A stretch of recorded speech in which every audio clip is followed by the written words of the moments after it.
Yo, what is up guys, it's Pedro here. In today's video, I'll be recapping day 12 of the Washington Commanders training camp. I'll also be talking about the comments Ron Rivera made where some players are calling out Eric Bieniemy to him and a little bit concerned about the practice style.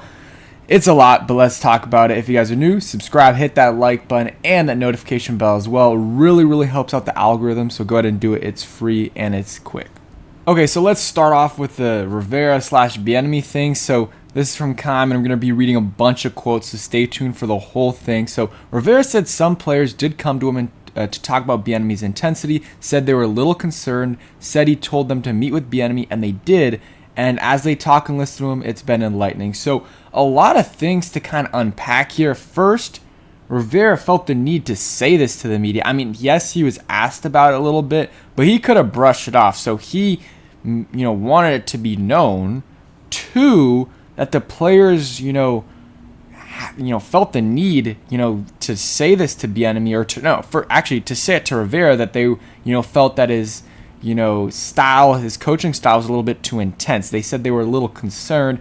And then, I guess the third thing is that they work together, and right now it's fine. So right now is officially when the honeymoon phase is over, with at least between the players and Eric Bieniemy. I think for the fans and Eric Bieniemy, it'll be until the offense struggles. But I just don't like how this all this played out. I mean, first, I really don't think Rivera needs to be saying this, and I'm going to read the whole thing so you guys can see this. Just because, again, I really don't like it. So the question was, have players had to adapt to Eric Bieniemy's intensity, and have they struggled with it at times?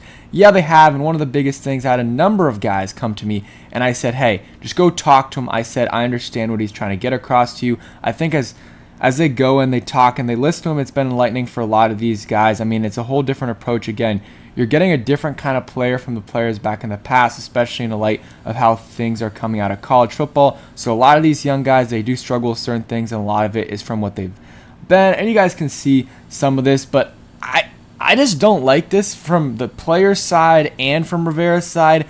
For the player's side, I mean, yes, it might be a lot for him to yell at you for, but, I mean, a lot of these players were complaining last year about Scott Turner, and Scott Turner didn't yell at all. So, I mean, you can't have both things. I mean, some people are a little bit more in the middle, but I just don't think you should be. I mean, obviously, I'm not a player, so I'm sure if I was a player there, I'd be feeling a little bit differently. But, I mean, it's a new offensive coordinator, and yes, he's hard on you. Yes, he's yelling, but at the same time, he's also giving you constructive criticism. And, I mean, you look at this tweet right here.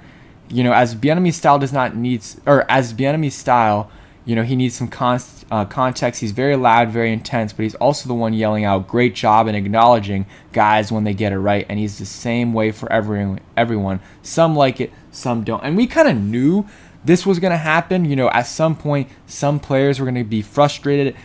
I don't know who it is. It's obviously players in the offense, It's really hard to guess. Some people have been saying Curtis Samuel, Gibson, and Charles Leno. I really don't know. What I do think, it's a veteran. Usually the rookies aren't going to complain about this. And I'm not sure who went to Rivera about it. It could have been Terry, and I'm fine with that because I'm sure Terry isn't the one who has an issue with it.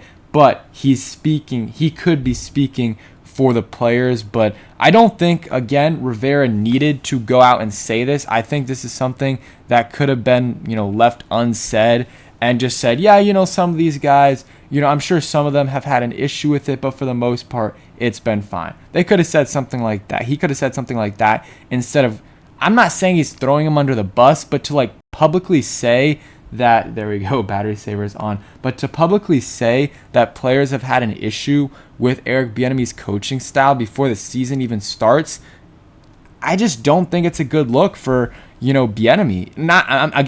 I'm saying for Rivera to say it publicly, it doesn't make things look good for Bieniemy, even though I don't have an issue with that at all. I made a video talking about how he's transforming this offense, and one of the things I highlighted was how intense he was and how he was keeping these guys in check. Yeah, he's yelling at them. Why is he yelling at them? Because they made the wrong play. Like B-Mitch says here, I hate the fact that this narrative is being presented at the man is just yelling. When he yells at somebody, when they screw up the play, when they're out of position, when they're not hustling. Exactly. That is 100% right by B-Mitch right there. Yeah, sure, sometimes the yelling could be too much, but hey, if you don't want the yelling to happen, hey, hustle, after plays, during plays, get into the huddle quick and out. Like, those things are easy. And again, he's going to praise you if you did something right. So maybe this deserves a whole nother video, but that's kind of my thoughts on it. I don't think Rivera should have publicly said this. I don't really. I mean, it gives the players kind of a soft look. I mean, all the comments right here are talking about how the players are soft, and some of them are, we should cut them. So it's not a good look for the players. Not a good look for Rivera. Hopefully it doesn't happen again. I don't think it'll be an issue, and I personally, I'm a fan of what Bieniemy's doing. So yeah, we just want to get that out there right there. Let's go on, move on a little bit to camp. Montez Sweat is absolutely dominating today. Every media person has tweeted about it, how he's just been an absolute monster. So shout out Montez Sweat. Looks like Sam Howell has had a solid day for sure. Let's see. I swear I had I have a clip right here of Sam Howell throwing it to Terry McLaurin. Let me mute it right here. But go ahead and watch this. Drops back, has a nice pocket, and throws an absolute dime.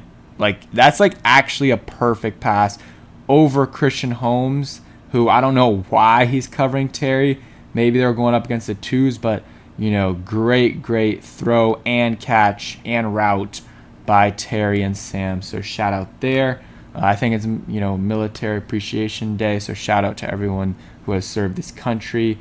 And yeah, I mean, I'm going to be out there in training camp in a few days, so if you guys are there, just let me know. But let's go on and talk, recap some of the plays. So we talked about the catch that McLaurin had, where you just saw that first team offense jogged off the field, 5 runs, 3 passes, all completions from Howell. So he has been pretty clean today. Cosme did a nice job of creating a hole for B-Rob with a pull block on Jamin Davis. So I really am excited about what Cosme can do for this team. I think he can be a really solid player. And the starting defense ends red zone period with a sack on Howell. John Allen managed to beat Chris Paul on the inside crash pocket. Apparently, Chris Paul was working with the ones today, so obviously you don't like to see it, but I mean, that is to be expected. A 7th round, basically rookie. I mean, he played one game last year. He was active for 1 game last year, and an all-pro, or not, I guess he hasn't been all-pro yet, but 2-time Pro Bowler Jonathan Allen, one of the better defensive tackles in the league.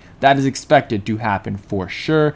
Jonathan Williams had a really nice catch, and yeah, Jamin Davis was the defender of the play. He has a chance to make the roster. Derek Gore and Jarrett Patterson probably aren't making it just because the coaching staff really doesn't like Jarrett Patterson for some reason, and he's probably going to be a practice squad guy, or Derek Gore will be as well. Howell capped off a series with a touchdown pass to Dotson. Had to put a little bit extra air on the ball to get over the defensive line. So again, Howell looks like he had a really good day. Montez Sweat just blowing up running plays and just absolutely dominating. Gore was the carrier, and then Cole Turner had a nice grab, toe tapping reception near the end zone. I think Logan Thomas is still not back. Sadiq Charles was still is progressing, but I don't think he's fully back yet. Forbes is getting some work with the first team today. Casimir Allen gets a couple positive plays, just scored 2 touchdowns working with the 3. So he was really low on the depth chart, but again, the depth chart, got to take everything there with a grain of salt. You don't know how much of it is, who actually made it. So that's kind of it for the play-by-plays. Overall, really good day for Montez Sweat, for John Allen, and then offensively, Sam Howell had a really good day. Jahan and Terry also had good days as well. Let's get back to the Bieniemy thing just for a little bit before we end the video again. I have an issue with this by Rivera. Someone said Bieniemy has a press conference today, so for Rivera to say that, like someone said he's setting him up, I don't think he intentionally set him up, but like that is kind of like true. I mean, he is going to have to be, if the press conference is today, he's going to have to answer those questions, and that puts him in a difficult position. So not a fan of this. I think these players should be a little bit tougher than that. Again, easy for me to say sitting here watching them instead of actually playing, but a lot of them were complaining last year, some about the lack of intensity and the just the play calling from last year with Scott Turner. Well, you got a way different guy now in Eric Bieniemy. He's going to be more intense, but he's also going to praise you a lot as well. So yeah, some guys have an issue with it. If you want to comment down below who you think has an issue with Eric Bieniemy's play style. And yeah, that's it for today's video. Hope you guys did enjoy. If you did, hit that like button, subscribe if you guys new, and peace.